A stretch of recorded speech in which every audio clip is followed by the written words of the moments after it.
c'est que la technologie a joué un rôle important dans la crise Boko Haram.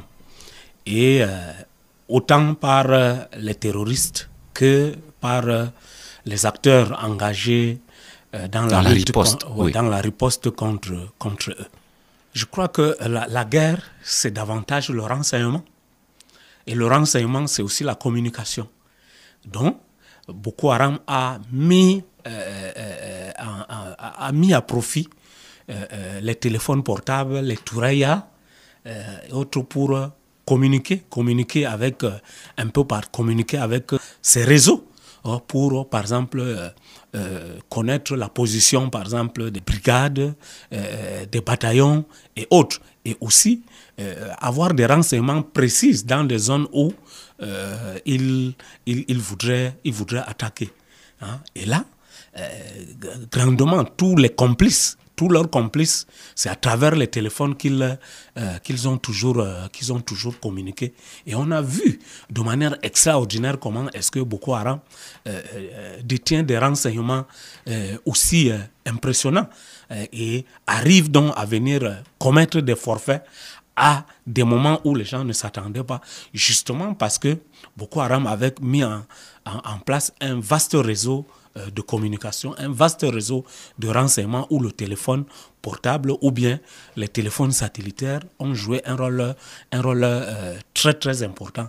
Et c'est aussi à noter, lors de leurs incursions et autres, les téléphones sont emportés pour aller être utilisés. Donc la guerre, c'est communiquer, la guerre, c'est se déplacer, la guerre, c'est aussi maîtriser le terrain, la guerre, c'est beaucoup de choses où la technologie a une place de choix. Et justement, comment, parce qu'on ne parvient pas quand même à comprendre, comment est-ce qu'ils parviennent aussi facilement à s'acquérir des cartes SIM sans aucune gêne? Comment est-ce qu'ils parviennent facilement à communiquer sans gêne? Est-ce que c'est pas possible de les tracer? En tout cas, expliquez-nous un peu le mode opératoire de ces terroristes-là, mais aussi des criminels, des bandits de grand chemin. Alors là, peut-être, je ne sais pas si je suis assez outillé pour donner des informations assez approfondies sur l'acquisition de puces. Mais peut-être il faudrait prendre la chose de l'autre côté pour voir qu'il y a quand même des suspicions. Hein? Il y a peut-être des complicités. Et il y a même une forme du manque de sérieux au niveau, par exemple, de l'acquisition des puces, au niveau du traçage de tout ce qui est communication et autres. Je me dis qu'il faut peut-être comprendre ça de manière progressive. Dans un premier temps, on n'avait pas imaginé que les gens pouvaient facilement acquérir des puces pour s'en servir autrement. Je pense qu'il a fallu du temps quand le phénomène a véritablement pris de l'envergure pour qu'on se rende compte qu'il y avait des puces qui ont été acquises et à des fins machiavéliques, à des fins criminelles.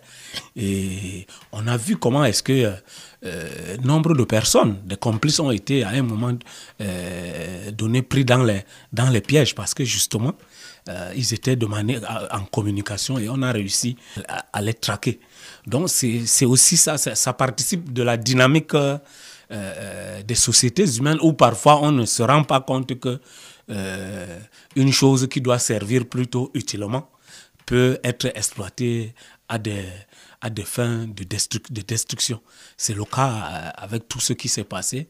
Et on a vu depuis quelque temps aussi tout ce qui se passe avec la sortie du ministre de l'administration. Comment vous l'appréciez justement, cette sortie du ministre de l'administration territoriale, professeur François Ouassoli? Ah oui, mais on voit déjà ce qui se passe. Ça veut dire que pendant longtemps, il y a un laisser-aller dans l'acquisition et le contrôle des puces.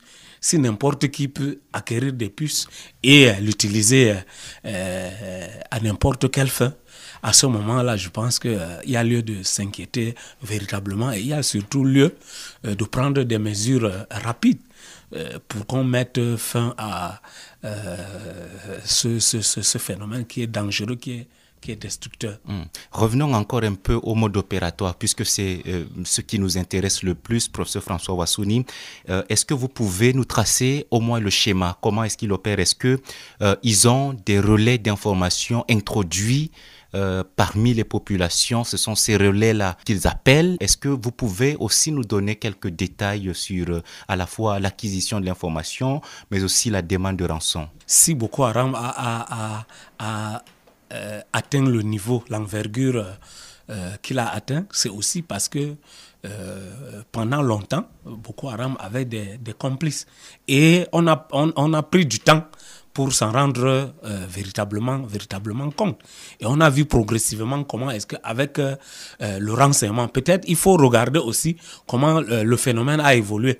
Dans un premier temps, dans la riposte, il y avait très peu l'implication, par exemple, de populations. C'était une réponse purement militaire qui a même fini par radicaliser, par exemple, les populations parce qu'on les violentait, il a fallu qu'on se rende compte qu'il faut aussi impliquer la population civile dans le renseignement, comment je vais dire, dans nombre de choses. Et on a vu dès lors qu'on les a impliqués, les comités de vigilance et tout le reste, on a commencé donc à prendre un à un dans le piège tous ceux qui étaient complices de Boko Haram. Sinon, comment est-ce qu'on peut imaginer des gens qui ne vivent pas ici et qui sont informés de manière très très précise? Peut-être parce par rapport à des positions militaires, par rapport par exemple à ce qui se passe dans les marchés, par rapport à un certain nombre de choses, et ils réussissent donc à venir opérer. Peut-être, disais-je, parce qu'ils sont aussi de la zone. Dans la stratégie, parce que Boko Haram a développé une stratégie des plus impressionnantes. Des plus impressionnantes. Comment est-ce que réussir à mettre en place ce réseau-là qu'on a pris du temps pour comment je vais dire, pour démanteler et le détruire. Ça montre la capacité stratégique de Boko Haram. Les intelligences qui sont au service de Boko Haram, qui sont, comment je vais dire, il y a des grandes intelligences qui sont au service de Boko Haram. Donc, Boko Haram, c'est une véritable machine. Une véritable machine qui n'opère pas de manière profane. Une véritable machine qui investit dans la technologie. Une véritable machine qui investit non seulement dans le dispositif, mais aussi dans la stratégie. Et on a vu les résultats. On a vu comment Boko Haram a défié et a continué à défier les positions militaires. Combien de forces de l'ordre on a perdu, combien d'armes ont été importées et autres. Tout ça, c'est à mettre donc à l'actif de cette stratégie très très efficace qui a été développée. On va donc prendre l'autre volet de la question, le volet de la riposte au phénomène Boko Haram. Est-ce que vous pouvez nous dire comment aussi le téléphone portable a-t-il servi de contre-terrorisme et de contre-criminalité dans tout le bassin du lac Tchad? Bien évidemment, parce que si un certain nombre de choses a été évité, c'est aussi grâce au téléphone. Il fallait que les forces de l'ordre, il fallait que les autorités administratives, il fallait que même la population civile et autres se mettent à l'école du renseignement. Et là, ça passe aussi par le téléphone. On a vu comment est-ce qu'on a utilisé, peut-être que dans la communication classique des forces de défense et de sécurité, c'est déjà un élément important. Mais je pense qu'on a davantage renforcé le volet communication en mettant en place des outils très sophistiqués pour pouvoir renforcer le renseignement. On a vu comment est-ce que, et là au niveau aussi des communautés, on a vu comment dans l'organisation, les comités de vigilance et tout, on a mis à leur disposition des téléphones pour pouvoir, la guerre, il faut alerter, il faut renseigner, il faut intimider, il faut, comment je vais dire, pour tuer, Donc, on a vu comment tout le monde, par exemple, les gens utilisaient le téléphone, par exemple, dès lors qu'on a vu, par exemple, pour alerter, par exemple, dans le système d'alerte précoce. Oui, dans le système d'alerte précoce, le téléphone est devenu un outil très important. Hein. Maintenant, pour rapidement, par exemple, mobiliser les populations pour prendre la fuite, là aussi, c'est passer de bouche à oreille à travers, par exemple, les téléphones. Dès lors que tel a été informé et autres, il fallait rapidement alerter les populations pour qu'elles prennent le chemin de la fuite pour ne pas subir les affres de Boko Haram. Donc, à tous les niveaux, les gens se sont mis à l'école de la technologie. Les gens davantage ont fait usage de téléphones portables. On a vu aussi, ça c'est au niveau de tout ce qui est communication et autres, mais on peut aller plus loin pour voir comment est-ce que dans le dispositif technologique, c'est vrai, il fallait communiquer, il fallait renseigner et autres, mais ça ne s'arrête pas à ce niveau-là.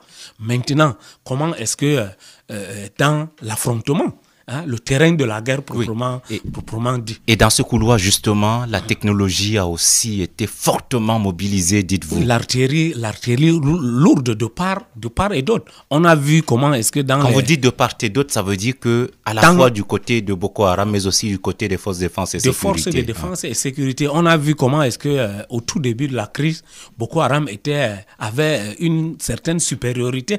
Il a fallu qu'au niveau de la réponse militaire, on puisse acquérir le matériel plus sophistiqué. Et là, on va voir comment est-ce que les partenaires du Cameroun vont venir au secours. Hein, les partenaires bilatéraux et autres ont mis des moyens dans le cadre de l'appui des pays du bassin du lac Tchad pour répondre efficacement contre. On a vu l'artillerie lourde avec les chars, avec les fusils, les Kalachnikov de dernier cri. Et n'oublions pas, la guerre, comme on dit, la guerre c'est la terre, la guerre c'est aussi la mer, et aussi la guerre c'est l'air. Et ça me rappelle un des articles d'un de mes collègues, Eric Souna, la guerre vue du ciel. On a vu les drones, on a vu l'aviation, la mobilisation de l'aviation pour contrecarrer Boko Haram. Hein. Et là, et tout le dispositif aussi, même le renseignement, on a vu comment avec des outils très sophistiqués, les drones c'est aussi pour apporter des informations. C'est, comment je vais dire, du point de vue, c'était des outils qu'on ne connaissait jusque-là, pas au niveau d'ici, même pas par les forces de défense et autres.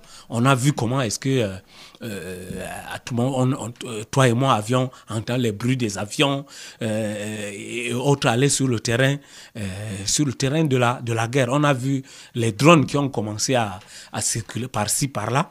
Donc, comment l'usage de la technologie est tous azimuts du côté d'abord de Boko Haram, qui en a fait grandement usage pour communiquer, qui en a fait usage pour attaquer, pour intimider, pour faire sa propagande et autres, et du côté du terrain de la guerre véritablement, pour prendre le dessus et autres. Et cet intérêt, on a vu comment est-ce que quand Boko Haram vient attaquer, dès qu'il y a une arme quelque part, on l'emporte. Hein, on a emporté des armes des brigades, comment je vais dire, des compagnies de gendarmerie, des bataillons militaires et autres. Et la technologie, ne nous arrêtons pas là. On a vu comment est-ce que tout ce qui est mine, hein, comment l'espace, le terrain de la guerre a été miné. C'est une autre forme de technologie. Il y a même eu, il y a eu même des innovations. Les innovations, justement, venues de Boko Haram, avec les engins explosifs qui improvisés. Cela aussi relève de la technologie, hein, qui prend corps comme ça dans ce contexte-là. Mais finalement, le front militaire, on va y revenir un peu. Mais une autre question, le front militaire finalement va-t-il décidément montrer ses limites parce que on va s'insérer progressivement dans le couloir plutôt souple ou plutôt doux avec les actions civilo-militaires, avec les opérations militaires d'influence et d'information.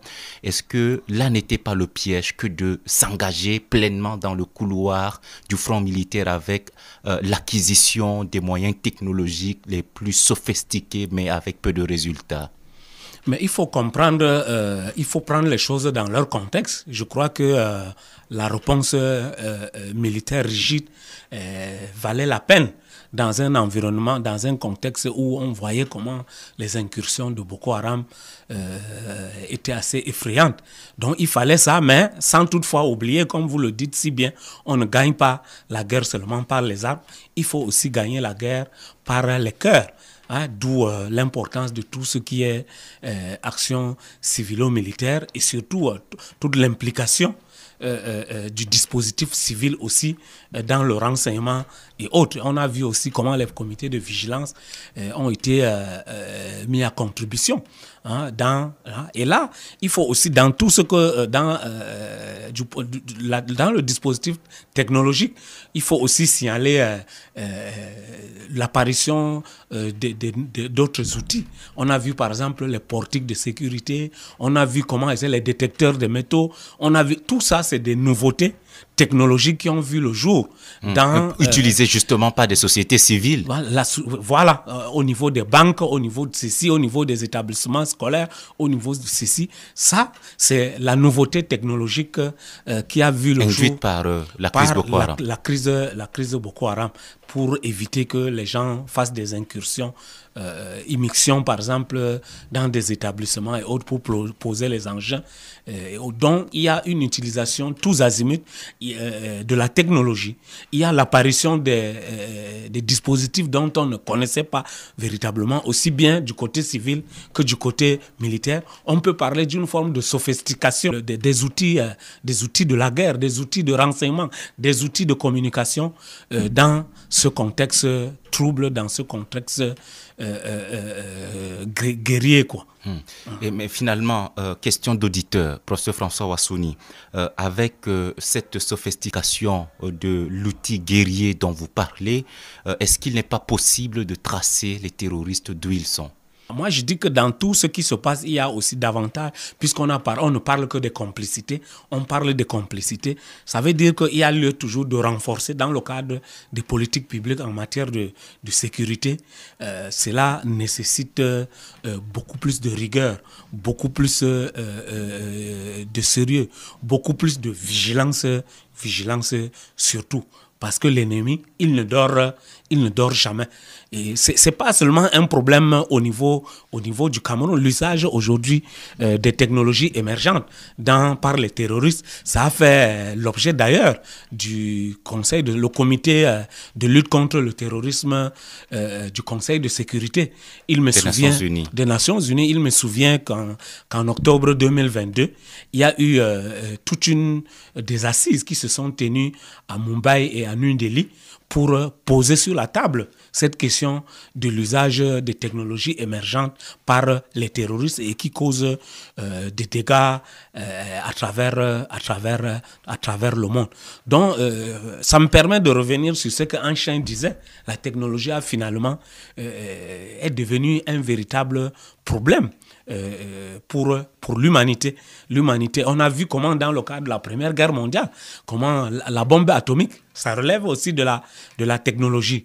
Et peut-être c'est le lieu d'appeler davantage à des contrôles, davantage à une éthique aussi de l'usage des technologies et d'appeler à plus de vigilance aussi bien de la part des civils, de la part des administrations, de la part des forces de défense et de sécurité, pour que la technologie ne puisse pas finalement détruire ce monde-là.